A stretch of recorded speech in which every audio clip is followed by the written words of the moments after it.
दोस्तों आज की वीडियो बहुत ही दिलचस्प और मज़ेदार है। मैं उम्मीद करूंगा कि आप पूरी वीडियो देखेंगे और फिर कई नुक्ता पर पहुंचेंगे। लिहाजा मेरी दरख्वास्त है कि पूरी वीडियो देखिएगा, दिलचस्प और फ़नी वीडियो। शुमाली कोरिया के सदर किम जोंग उन और पाकिस्तानी नाम बबलू, आपका पसंदीदा नाम। इनकी जंग में दिलचस्पी या अदम दिलचस्पी, इस वीडियो में हम कुछ मालूमात और कुछ तंज़ो मज़ाह और कुछ फेसबुक और सोशल मीडिया के मुफक्किरीन की बात करेंगे। सबसे पहले हम बात करते हैं कि 2017 में जब शुमाली कोरिया अपने एटमी और बैलिस्टिक मिसाइल प्रोग्राम को तेज़ कर रहा था, तब अमेरिकी सदर डोनाल्ड ट्रंप ने शुमाली कोरिया को धमकी दी कि अगर बाज ना आए तो आग और गज़ब का सामना करना पड़ेगा। तब किम जोंग उन ने पीछे ना हटते हुए जवाब दिया कि हेलो मिस्टर ट्रंप, मेरे मिसाइलों का बटन मेरे मेज़ के बिल्कुल पास है, जिनकी रेंज 13,000 से 15,000 किलोमीटर तक है और अमेरिका में शुमाली कोरिया का फासला 9,000 से 11,000 किलोमीटर है। इसके बाद अमेरिका को कभी भी शुमाली कोरिया को फ़ौजी धमकी देने की हिम्मत ना हुई और किम जोंग उन ने 2017 की धमकी के जवाब में जुलाई 2017 में और 15 नवंबर 2017 में टेस्ट किए थे, जिनका बटन आजकल हाथ में लिए घूम रहा है। यकीनन ये मालूमात तो है ही, लेकिन हमारे यहाँ सोशल मीडिया और बिलखसूस फेसबुक, इंस्टाग्राम वगैरह पे इनकी जो मूवीज़ बना के पेश की जा रही है, मेरे ख़्याल में ऐसा नहीं होना चाहिए, क्योंकि ये एक मुल्क के सदर हैं। सेल्फ़ रिस्पेक्ट इनकी अपनी है, इज़्ज़त नफ्स मजरूह नहीं होनी चाहिए।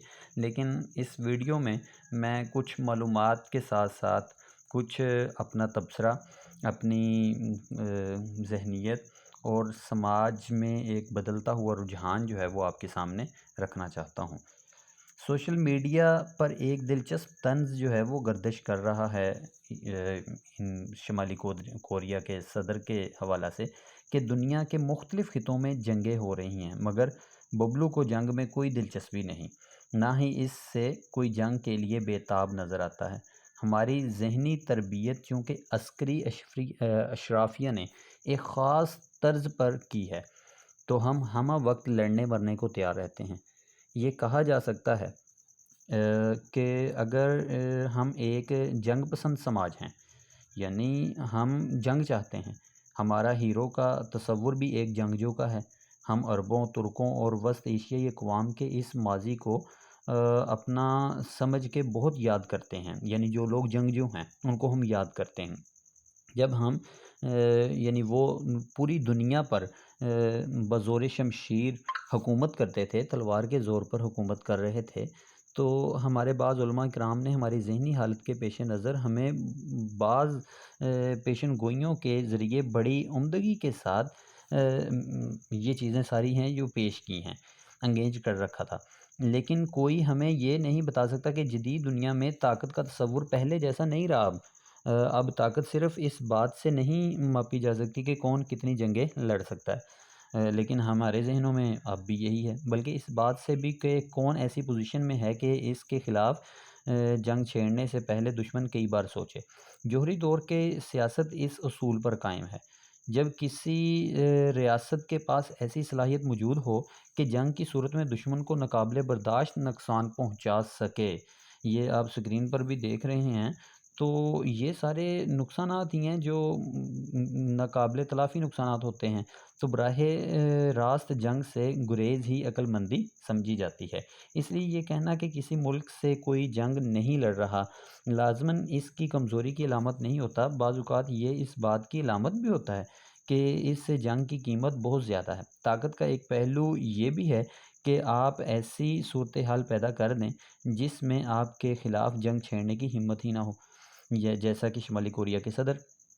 इस मामले का एक और पहलू भी ज़ेर गौर है, जिसे तंज़ के शोर में अमूमन नज़रअंदाज कर दिया जाता है। कुछ रियासतें अपने सियासी तसव्वुर में बैरूनी मुहिम जोई के बजाय दाखिली बका और इस्तेहकाम को तरजीह देती हैं। इनके नज़दीक असल तरजीह ये होती है कि मुल्क को आलमी जंगों और तनाज़ात में उलझाने के बजाय अपनी सरहदों को अंदर से महफूज रखा जाए। اس زاویے سے دیکھا جائے تو کسی ریاست کے جنگجو میں عدم دلچسپی کو کمزوری نہیں بلکہ ایک خاص سیاسی حکمت عملی سمجھا جاتا ہے۔ جب ہم دنیا کو دیکھتے ہیں تو ببلو کی جنگ میں عدم دلچسپی پر بننے والا یہ طنز دراصل عالمی سیاست کی ایک گہری حقیقت کی طرف اشارہ بھی کرتا ہے۔ جوہری دور میں اصل طاقت ہمیشہ جنگ لڑنے میں نہیں ہے بلکہ اس حالت کو برقرار رکھنے میں ہوتی ہے جس میں جنگ چھیڑنے کی نوبت ہی نہ آئے۔ اب جب ہم دیکھتے ہیں تو مختلف ممالک کی طرف سے پابندیاں بھی ہیں، معاشی پابندیاں، سفارتی دباؤ، عالمی تنہائی اور اطلاعاتی جنگ بھی تصور کے استعمال کی اہم صورتیں ہیں۔ اس لیے یہ تصور کہ اگر ٹینک اور توپ استعمال نہیں ہو رہے تو گویا کوئی تصادم موجود نہیں، دراصل حقیقت کو بہت زیادہ سادہ بنا دیا گیا ہے، چونکہ یہ دور جو ہے یہ تہذیب کا بہت تیزی سے بدلتا ہوا دور ہے، تو اس لیے یہاں جنگیں جو ہیں مختلف طرح کی، مختلف قسموں کی ہو سکتی ہیں۔ توپ اور بندوق ہی کی صرف جنگ یا میزائل ہی کی صرف جنگ نہیں ہو سکتی۔ تو یہاں ہم بات کریں گے آج کہ ان کے حوالے سے جو طنز کیا جاتا ہے، جو موویز بنائی جاتی ہیں، جو مختلف طرح کے چیزیں بنائی جاتی ہیں، وہ آپ کے ساتھ شیئر کر رہا ہوں۔